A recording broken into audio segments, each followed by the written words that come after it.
Hello and welcome to Unit 1, Lecture 4 for Introduction to Logic. Today we're talking about translating sentences of English into symbolic notation. Of course, you would need to be able to do that if you wanted to be able to, say, use a truth table to test an argument for validity. First, you'd have to get it in symbolic notation to be able to do the truth table. So we're going to talk about that process of taking a sentence in English and writing it in symbolic form. And the first thing to do is to identify all the simple statements making up the English sentence and assigning a different letter to each simple statement. So if I say, we are going dancing, then Jessica should change her shoes and Mark should take a shower, there are three simple statements there. So I might use W for we are going dancing, J for Jessica should change her shoes, and M for Mark should take a shower. Then when I translate it, I would use those three different letters, W, the arrow, in parentheses, J and M. So W, J, and M would occur in my translation. You've got to use different letters for different statements. So you want to pick something that'll help you remember the difference. So if a sentence like either I'll buy a Chevy or I'll buy a Ford, you wouldn't use I for both of those because those are different statements. So I use C to represent the entire statement, I'll buy a Chevy, and F for the entire statement, I'll buy a Ford. We would translate this as C wedge F, right? The only time you would reuse the same letter is when the exact same statement occurs twice in the complex statement. So in a sentence like either the Belchertown bus is late or the Belchertown bus is not late and the schedule is outdated, I can use be twice because it's be or not be and S. The not be there is negating the exact same simple statement that we had at the beginning of the sentence. Now in your actual homework and in your exams, what we'll do is we'll take one of the words and we'll write it in all caps, and that'll tell you to use the first letter of that word for the statement in which it occurs. Next, let's talk about translating the symbols. So when you use the ampersand, the and sign, to translate not just the word and, but also words like but, yet, although, however, moreover, whereas, now that might seem wrong. It might seem like and but don't really mean the same thing. But the difference between and but isn't logical. It's not something a difference in the logical form. It's a difference in connotation only. So if I say Peter is intelligent, but he voted for Trump, in order for that to be true, Peter has to be intelligent and he has to have voted for Trump. Both of those things have to be true. So in terms of the truth or falsity of this statement, all that's required is both of those things to be true, which means it's the same as and. Now, there's a connotation there that I think it's surprising that he voted for Trump if I think he's intelligent. If I use the word but, there's a surprise element in one as opposed to the other. But that's not a difference in the logical form of the statement or what it actually means logically. It's just a difference in the feelings I'm associating with the sentence. So we're going to translate but as and. We always put the and in the middle, even when the word we're translating it isn't in the middle. So Quebec is in Canada. Let's look at 3 now. Although Quebec is in Canada, let's call that Q. And people in Quebec speak French. You write this as Q ampersand S. We're not going to put the ampersand at the beginning of the sentence. Let's go back to 2 now. Philosophers love truth, whereas rhetoricians love eloquence. We would do that as P ampersand R. We're going to use the wedge or the or sign to translate the phrase or either or. We can also use it for unless, which I'll talk about later. Jenna bought a copy of the book from the bookstore or she downloaded it online, either B or D. Either Peter overslept or forgot about the meeting. O for Peter overslept, F for Peter forgot about the meeting, O or F. Now, if the context of the sentence suggests the exclusive meaning of or, where they can't both be true, then you have to give a more complex translation. Suppose I say, either you can keep dating Sanjuka or you can keep dating Kalinda, but it's implied that it's not both. They can't both be true, either S or K, but not both. You would give a more complex translation. You write S or K in parentheses and not both S and K, or not both K and S. I don't know why I put the K first there. Order doesn't matter. S or K, but not both K and S. That's equivalent for saying S if and only if not K. That can make it a shorter translation that's equivalent to the exclusive disjunction. But normally, unless we tell you otherwise, you should assume that a disjunction is inclusive. The word or is just going to translate the wedge. I would always put but not both if I meant for the exclusive meaning of or. We're going to use the tilde sign, the not sign, to translate not. It's not the case that, it's not true that, or it's false that. And also if it occurs in the middle of a sentence or as part of an int word. So it's not true that Boston is boring, not B, tilde B. It isn't raining, I would write R to mean it is raining and put a tilde before it, not R. Kanye West is no genius, I'm thinking that as meaning Kanye West is not a genius, so not K, where K means Kanye West is a genius. This really means Kanye West is not a genius. The hardest ones to translate are the arrow statements. We can use the arrow to translate if then, if, only if, provided that, and the condition that, in case that, implies that. But the tricky thing about arrow translations is that the order matters. So let's look at those two groups of statements. If Anna goes out, then Ken babysits. We would translate that as A arrow K. The if part goes before the arrow, the then part goes after the arrow, which means that if you use the if at in the middle of the sentence, let's look at the first one under number 2. Anna goes out if Ken babysits.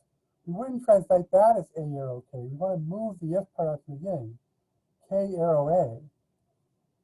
What gets confusing though is sometimes we use the phrase only if. What only if it does is it reverses the direction back. So if we say Anna goes out only if Ken babysits, that's in the first group. We would translate that as A arrow K. Even though if is in the middle, because we use the word only, it reverses the direction back, so you can keep it in the order that it's written. So only if you can write A arrow K. There's another way of doing only if that the book sometimes does. You can write not K arrow not A, where you reverse the direction and put negations on both sides, but that's equivalent. We always accept equivalent translations. So the shortest translation for only if is just leave it in the order that's written and write A arrow K. Implies that also, you keep it in the middle of the statement. So Anna goes out implies that Ken babysits would be A arrow K. Things like provided that, on the condition that, in case that are just fancy ways of saying if. If they're already at the beginning, you can keep them in the order that they're written. So provided that Anna goes out, Ken babysits is A arrow K. But Anna goes out provided that Ken babysits, that's the second one in this in group 2. Now you want to pull the if part out at the beginning, so it's K arrow A. In case Anna goes out, Ken babysits, in cases at the beginning, you can leave it the order it's written, A arrow K. If you have something like in case that or on the condition that in the middle, like in the last one of group 2, Anna goes out on the condition that Ken babysits, again, you want to reword it to the if parts at the beginning, K arrow A. So tips for getting conditionals right, you want to put the if part before the arrow. If the if part's in the middle, you want to reverse the directions, unless it's only if, in which you don't have to reverse the directions. You can keep in the order that it's written. P arrow Q is not equivalent to Q arrow P, but Q arrow P is equivalent to not P arrow not Q. So those are the two ways of doing only if. So if only if's in the middle, it's like reversing the direction back from left to right. So P only if Q is either P arrow Q or not Q arrow not Q. Remember, it doesn't matter with the two-way arrow. So for if and only if, you use the two-way arrow to translate if and only if, its abbreviation IFF, and the phrase just in case. Anne Marie will make it to the conference if and only if her car is running well, A double arrow C. Kevin will have a date this weekend, K double arrow hell freezes over, H, just in case. So we talked about simple translations where we've got an and or an or in the middle of the sentence where it's joining together two statements. Our letters represent whole statements, but sometimes the word and or occur in a different way in a sentence. Sometimes what we have is not a grammatical compound sentence, but the word and between, say, two names or two adjectives. Say Massachusetts and Connecticut are in New England. The word and is not between two whole statements there, it's just between the two names. What this statement means is the same thing as something that has and between two whole statements. It means the same thing as Massachusetts is in New England and Connecticut is in New England. So we would translate it like that. We would use M to mean the whole thing, Massachusetts and New England, C for the whole thing, Connecticut is in New England, and write this as M ampersand C. Similarly, for something like Sean, it's either Scottish or Irish. That means the same thing as either Sean is Irish or Sean is Scottish. So we use I to represent the entire statement Sean is Irish. S to represent the entire statement Sean is Scottish. We can write I wedge S, translate Sean as either Scottish or Irish or Scottish. But this can't always be done. If the word and occurs in a way between two names, but the statement doesn't mean the same thing as two statements joined together with and, then you can't do it this way. So to see an example of this, let's look at the statement, Naomi and Kathy are roommates. Does that mean the same thing as Naomi is a roommate and Kathy is a roommate? That might be what we mean if we mean they're roommates to other people. But if we mean they're roommates to each other, we don't mean this as two separate statements. We mean Naomi is Kathy's roommate. So it's probably more appropriate to leave this as one statement, just translate it as are.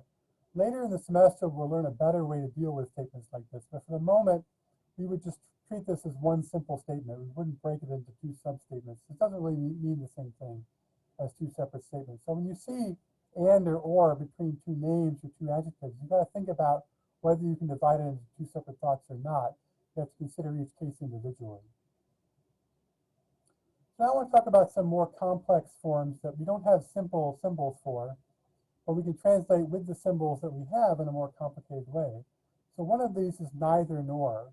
So neither A nor B can be translated either as a negation of an or statement, not in parentheses A or B, or as an and statement with negations on both sides, not A and not B. You can't translate it as negation of an and statement in parentheses. You can't translate it as an or statement with negations on both sides, not A or not B. You can translate it as a negation of an or statement in parentheses or negation of both sides. Both of those are correct. We'll accept either one. Neither the sun shone nor the stars twinkled. So we'd write this as not S or T in parentheses, not S or T in parentheses. We also write it as not S and not T. Number two here is, again, we have neither nor, but we're using it in a more complicated way. It's not between two whole statements. But what we mean here, if I say Minnesota is neither an eastern nor a western state, that means neither is Minnesota an eastern state, nor is Minnesota a western state. So we write this as not E or W, where E means Minnesota is an eastern state, and W means Minnesota is a western state. You can also write it as not E and not W. Another one we can do is unless. There are two ways of translating unless. One way is if not. Unless A, then B. If not A, then B.